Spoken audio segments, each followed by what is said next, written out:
Gara-gara Susi, motif rekayasa Ferdy Sambo dan Putri bisa terbongkar. Berapa sih anaknya saudara Putri itu? 4 sama yang kecil, Mulia. 4. Saya tanya, nomor 1 siapa? Mbak Trisa Sambo. Trisa. Terus nomor 2? Tribrata Sambo. Tribatra. Nomor 3? Datia Sambo. Tia.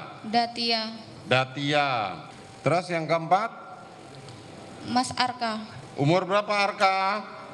1,5 tahun. 1,5 tahun. Sejak kapan bergabung dengan ke rumah Saguling? Sejak bulan Juli. Om Kuat. Bukan, saudara Arka, anaknya yang nomor kecil. Sejak kapan? Dulu lahir di Bangka. Lahir di Bangka. Anaknya siapa yang melahirkan? Ibunya siapa yang melahirkan? Ibu Putri Candrawati. Saudara bohong? Saudara sudah disumpah loh. Saudara jangan bohong. Siapa yang melahirkan? Banyak bohongnya saudara di sini. Saudara terdakwa, bagaimana atas keterangan saksi ini? Mohon izin yang mulia. Ya. Untuk keterangan dari saudara saksi, Mas, banyak yang bohongnya. Banyak yang bohong. Bisa disebutkan satu persatu mana yang bohong? Baik yang mulia. Mungkin untuk yang pertama waktu di tanggal 4. Tanggal 4 itu waktu yang katanya ada pelecehan. Saudara Joshua mengangkat korban, mengangkat Putri. Benar yang mulia. Dan itu memang saya lihat yang mulia. Tapi di situ saudara saksi menjelaskan bahwa saya mengatakan jangan gitulah bang. Mengatakan kepada Joshua padahal itu tidak benar yang mulia. Saya tidak berkata seperti itu. Tapi saudara lihat? Saya melihat yang mulia. Oke, terus? Lalu untuk ini yang mulia, dari saudara saksi mengatakan bahwa Pak Efes lebih sering di Saguling yang mulia. Dan saudara saksi sering menyediakan sarapan pagi untuk saudara Efes. Nah, izin yang mulia saya bisa tanyakan ke saudara saksi, berkenan? Enggak, nanti ada waktunya sendiri saudara bertanya. Baik, yang mulia.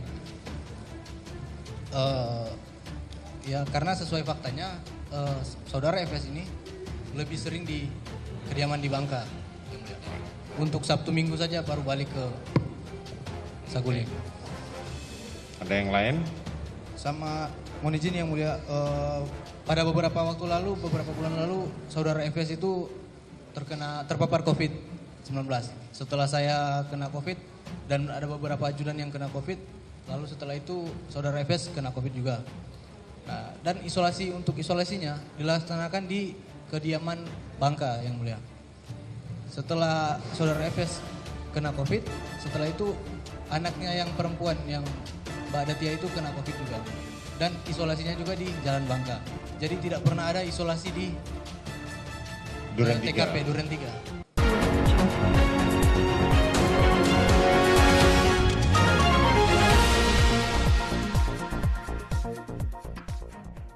Berkali-kali hakim menegur Susi, ART keluarga Ferdy Sambo, Putri Candrawati karena keterangannya yang terus berubah-ubah. Beberapa kali pertanyaan hakim tak bisa dijawabnya dengan lancar, bahkan Susi terkesan bingung memberikan jawaban. Apalagi ketika hakim menanyakan siapa yang melahirkan anak Sambo yang terakhir, untuk beberapa saat Susi terdiam seperti kebingungan. Barangkali ia sedang mengingat-ingat apakah pernah ada briefing soal itu. Karena dalam analisa liar yang berkembang, putra terakhir itu diduga bukan putra dari pasangan Sambo dan Putri, namun hal itu masih merupakan dugaan liar. Namun dengan munculnya pertanyaan hakim kepada Susi yang melihat responnya yang tidak spontan, seperti mengindikasikan adanya upaya pihak tertentu mengarahkan Susi untuk memberikan jawabannya sebagai saksi. Bahkan jaksa curiga dengan jawaban Susi yang berubah-ubah. Kemudian menanyakan apakah Susi menggunakan handsfree untuk komunikasi dengan orang lain, dan selanjutnya hakim menyindirnya dengan mengatakan beginilah kalau jawabannya settingan. Kesaksian yang berubah-ubah tak sekali dua kali saja keterangan Susi membuat hakim geram, bukan hanya karena cerita dianggap janggal, namun Susi juga dinilai berbelit dan berulang kali mengubah keterangan. Hakim Wahyu bahkan harus memberi tekanan tegas bahwa jika keterangan saudara berubah-ubah, saya perintahkan JPU untuk proses saudara menjadi tersangka baru di kasus Brigadir J dan tuntutan hukumnya bagi saksi yang memberikan keterangan palsu alias berbohong adalah 7 tahun penjara. Puncaknya adalah ketika terdakwa kasus pembunuhan berencana terhadap Nofriansyah Yosua Huta Barat, Brigadir J. Richard Eliezer Pudihang Lumiu atau Baradae menilai keterangan Susi banyak bohongnya. Beberapa fakta dibantah langsung oleh Baradae yang membuat Susi semakin tak berkutik dan membuat hakim dan jaksa menjadikan Susi sebagai saksi yang sangat penting membantu membongkar kasus Sambo yang masih syarat misteri.